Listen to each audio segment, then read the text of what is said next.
Hello Ram Ram ખેડૂત ભાઈઓ, તમે જોઈ શકો છો આ જીરું ચીનનું છે. એ લોકો કેવી રીતે ખેતી કરે છે અને એ લોકો અત્યારે આપણે જીરાનો ભાવ ગયા વર્ષમાં બહુ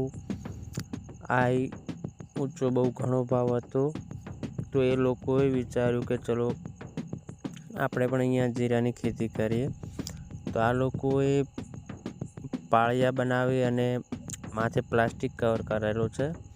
અને જેમ આપણે શાકભાજીનું વાવેતર કરીએ, જેમ આપણે ગુવાર છે, કાળેગળિયા છે, જે એક એક બીજ રોપીએ, એવી જ રીતે આ લોકોએ ખાળીઓ કરીને એક એક બીજ રોપીને કરેલું છે. અને તમે આ દેખી શકો છો કે એટલું મસ્ત જીરું છે ને સાહેબ, છોડવે બહુ મજબૂત છે. અને આ જીરું પૂરેપૂરું ઉત્પાદન આપશે. આપણે જીરાનું વાવેતર કરીએ છીએ, પણ આપણે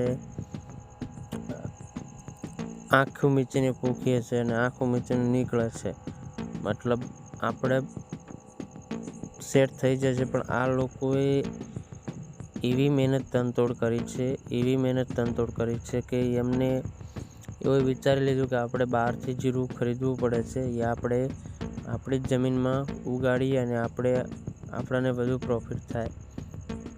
તો અત્યારે આપણે જીરાના ભાવ ઓછા રહેવાનું કારણ પણ એક આ મોટું બની શકે છે.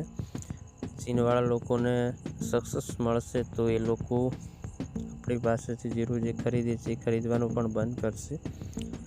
હવે આપણે જ આવી રીતે કંઈક વૈજ્ઞાનિક પદ્ધતિ અપનાવવી જોઈએ.